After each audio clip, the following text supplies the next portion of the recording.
Un bourg paisible au pied des Pyrénées, des pavillons et leurs jardins. Soumoulou, 1600 habitants. Et dans cette zone artisanale, un hangar, dans lequel les policiers viennent de découvrir un atelier clandestin de fabrication d'armes. Des armes d'un genre très particulier, fabriquées en 3D sur une simple imprimante.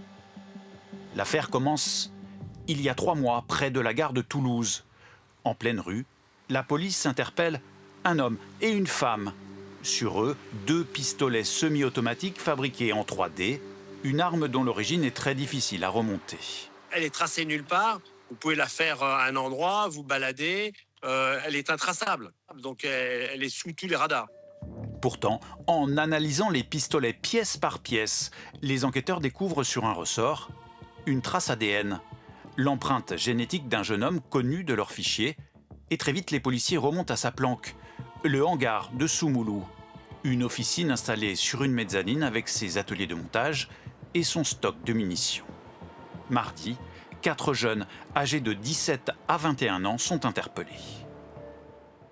Les jeunes dont nous parlons sont des apprentis sorciers, pas autre chose. Ce ne sont pas des délinquants en herbe. Là, vous avez affaire à 3 jeunes, et pour le mien, un étudiant parfaitement inséré qui n'ont aucune accointance et qui ont mis ces armes en vente sur des réseaux moins bien fréquentés.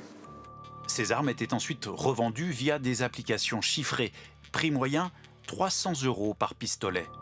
Des armes souvent à destination de petits délinquants, facilement accessibles, ce qui inquiète les policiers. Ils fabriquent ça, ils achètent des munitions, ils livrent les armes avec les munitions et après les utilisateurs, c'est à leur risque et péril, mais c'est quand même un moyen de détourner, d'avoir des armes supplémentaires sur le territoire. Les enquêteurs tentent désormais de remonter la filière de revente de ces armes fantômes, fabriquées par dizaines au fond d'un garage.